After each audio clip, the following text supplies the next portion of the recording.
Hello and welcome to Forestry Part 1. Now, to begin this series, what I would like to do is make an arboretum. This is one of these. This is essentially the first step into making a fully working tree farm. So let's have a look at the recipe. We've got the arboretum up here. As you can see, we're going to need 4 pieces of glass. We're going to need some golden electron tubes, sturdy casing, and a small circuit board. And many of these items, I believe all of them use the thermionic fabric. Okay, that uses the carpenter. Okay, we used the carpenter in Railcraft Part 1. And then the thermionic fabricator, I believe we haven't used yet. So what I'm going to do is I'll just get those out and then we'll begin the process. Okay, so we've got the items that we're going to need. There's the thermionic fabricator. And we have the carpenter. So there we go. And let's just see, which one should we start with? I suppose we can start with probably the electron tubes actually. So we need 3 of those. And what we need to do is we need to melt down this glass. We get melted glass, and then we're going to need some gold and redstone, and that's going to produce the tubes that we need. Okay. So let's get some gold and some redstone.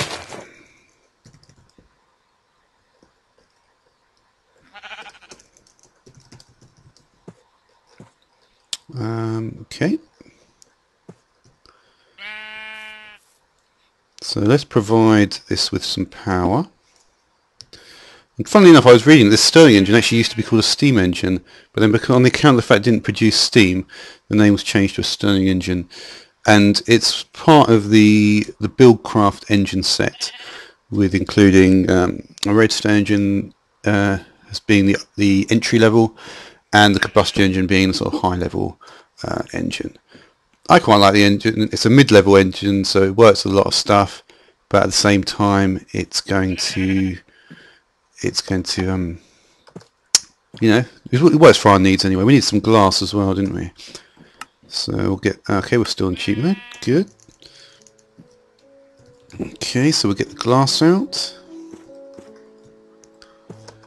and we'll then put the glass in here, and then we'll put the gold in this pattern. I think I've remembered it. It's quite a nice pattern. Now, as far as I understand, what happens is this actually has got to heat up.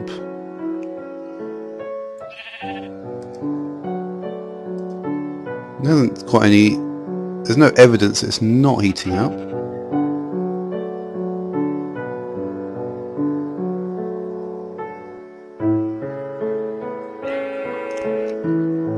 And one of the things I actually saw, I'll probably edit it just to wait till it actually does heat up. Is it even heating up at all there? That's the problem. I'll be back in a sec. Okay, so what I've realised is that for some reason the Stirling engine doesn't seem to be doing anything, even though it is burning through. So what I've done is I've had to take the tier 3 Buildcraft engine, and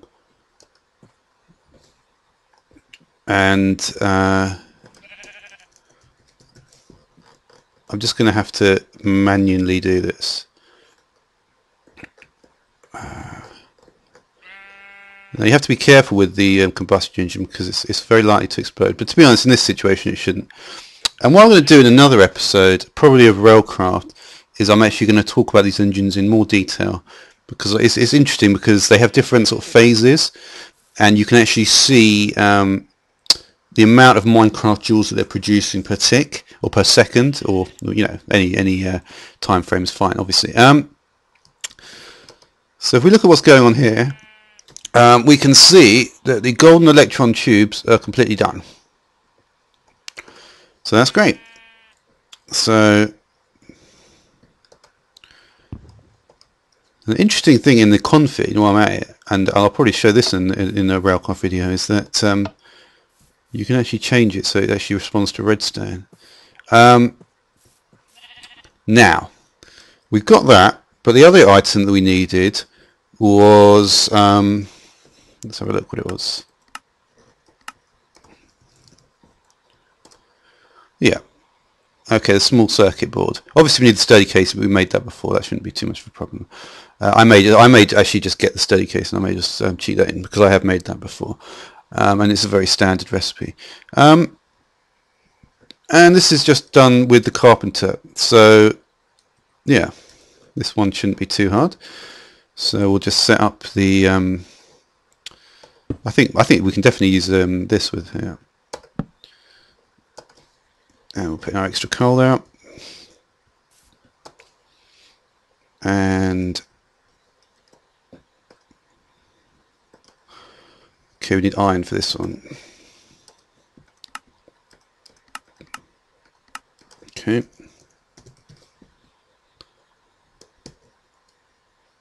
And we'll get another water bucket. Okay, so I'm not sure if it was this.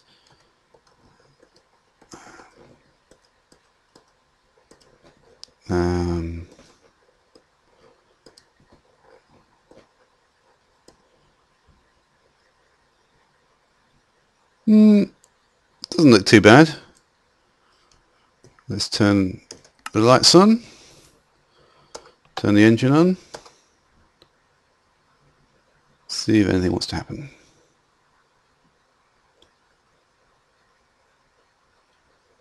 Now I do know these engines take time to warm up, but that doesn't seem to like it. No recipe, huh? Must have got it wrong.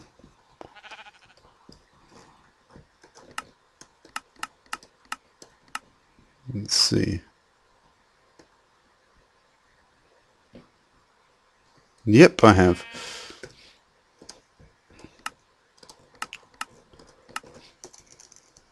It'll be interesting when I do Omni Tools, because Omni Tools is shows you how to translate all the different metals, and obviously I'm using a texture pack as well to confound it a little more. Alright, so you can see that, wow. So this Stirling engine is more than enough. I think Carpenter is more of an entry-level machine. The reason why the thermionic fabricator took more resources need to be supplied. I think you mean, yeah. And what you can do with, I think, in a way, because you can get a stack of 64, it's probably easier just to do this, isn't it? Yeah. So this way you can really start ramping up the production of these things. Is this gonna? Yeah, you do need to take them out though one by one, and they don't stack. But anyway, so as you can see, we've now got everything we need for the arboretum.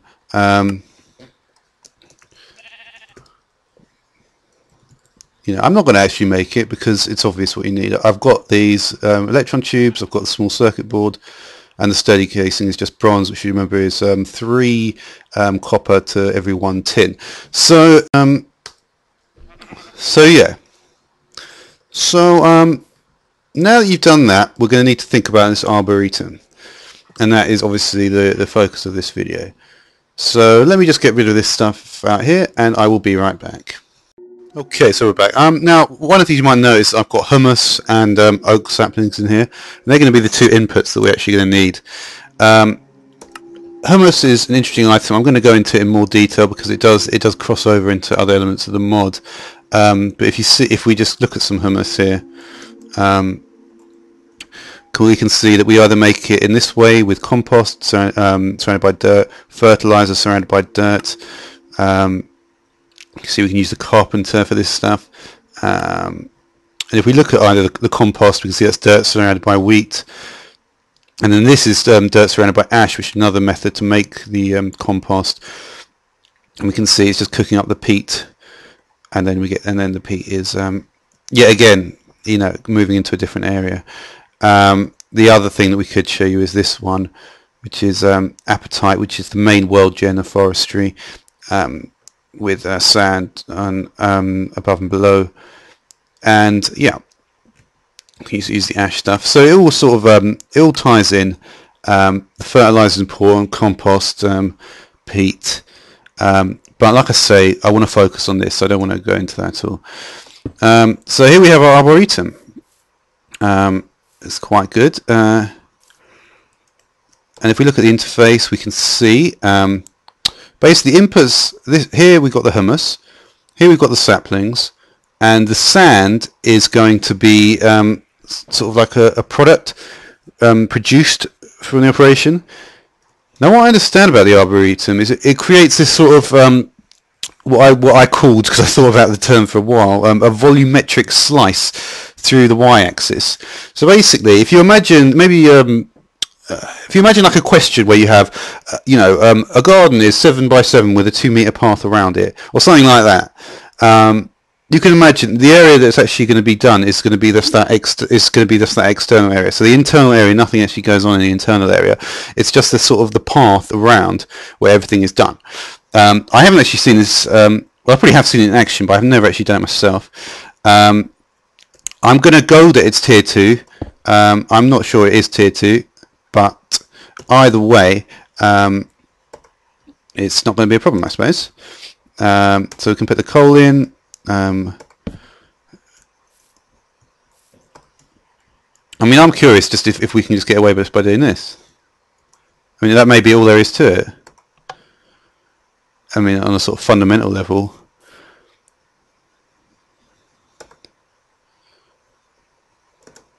And it's not coming up with anything.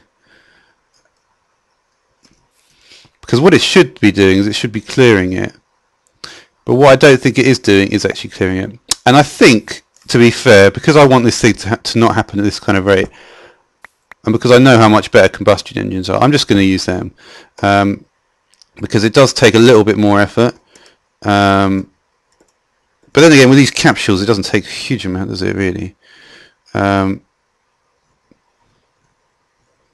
want it lava.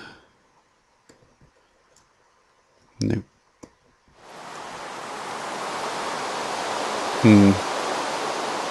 Let's get rid of the rain. No, it's already stopped, even before I need... You know what, let's leave the rain then. Because it doesn't really concern me as much as it might concern some people.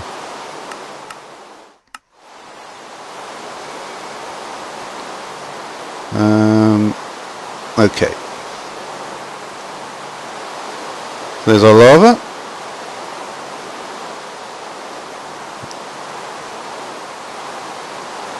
And we should be firing into a... It should be clearing an area. It is. I saw that pop up. Let's see what's going on. Let's turn the rain off actually.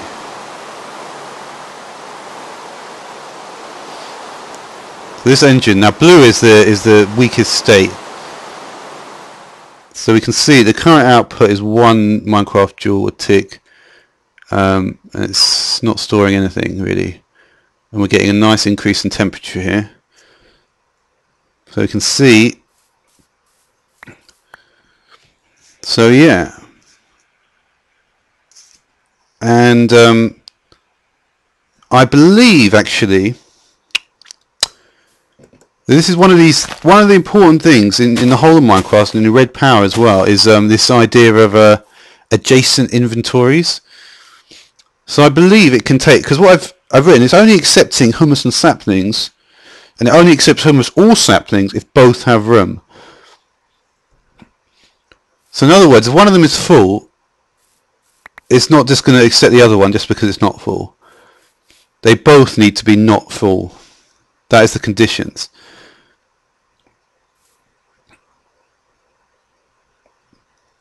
What I might do is I might even just try and speed this up even more here.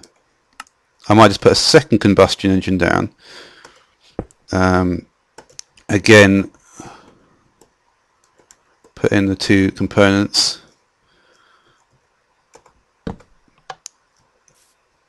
Because this should give us a bit more speed now. So the first one is going to be, that's really increasing. Like I say, those engines could well explode. I'm hoping they don't explode too quickly though. But as you can see, we're going to clear out this area completely. because I chose on purpose quite a busy sort of area, you know, right in the middle of sort of woods, because I thought it would be a good place to see what it can actually do.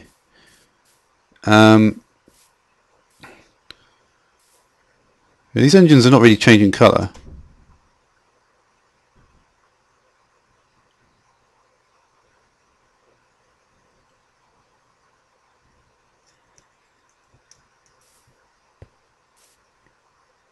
Alright, so I'll come back when what I might do actually, I'm interested to see if I can perhaps get this functionality to work. I'll put an adjacent chest right here, should be fine.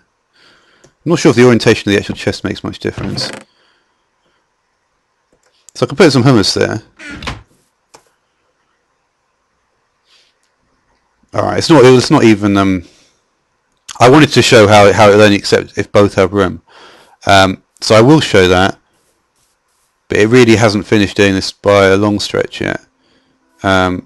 Because the whole 9 by 9 area in the middle is supposed to be completely blank. So 1, 2, 3, 4, 5, 6, 7, 8. Okay, so it's blank on that side, but on this face there's work to be done. So I will come back. Okay, some action now. Okay, we can see that it's planting this row here. And it's planting the saplings as well, and we can see it's not taking anything from here, even though this must be getting, yep, it's still not taking anything from the invasive inventory. It's only when we put the oak saplings in it's going to start taking it. Okay, it's not there. They both must need to be empty then. Interesting. Okay, let's keep on putting some more more hummus. Let's see what happens here.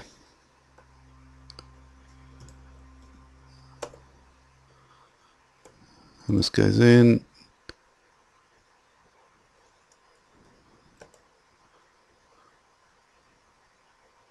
Okay, it doesn't need any because it seems to have done a cycle already of 32.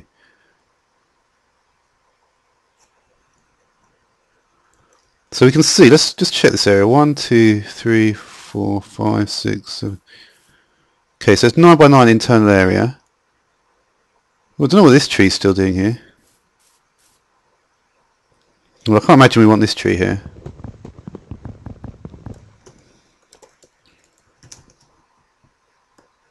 Let's just get rid of this tree briefly.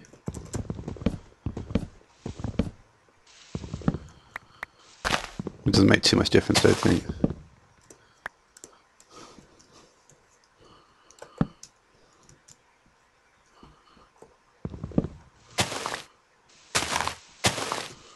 Alright.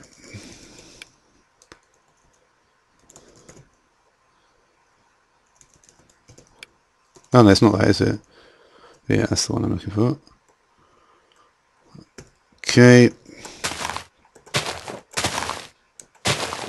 Oh shit.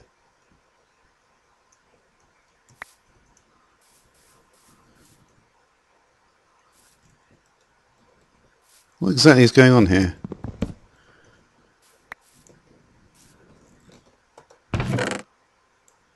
Okay, it seems to have taken a hell of a lot of saplings. Let's keep on filling it up.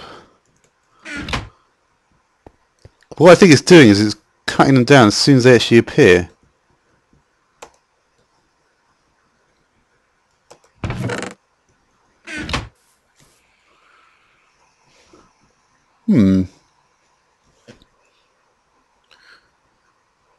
But are any actually appearing on this area here? Yep, they are.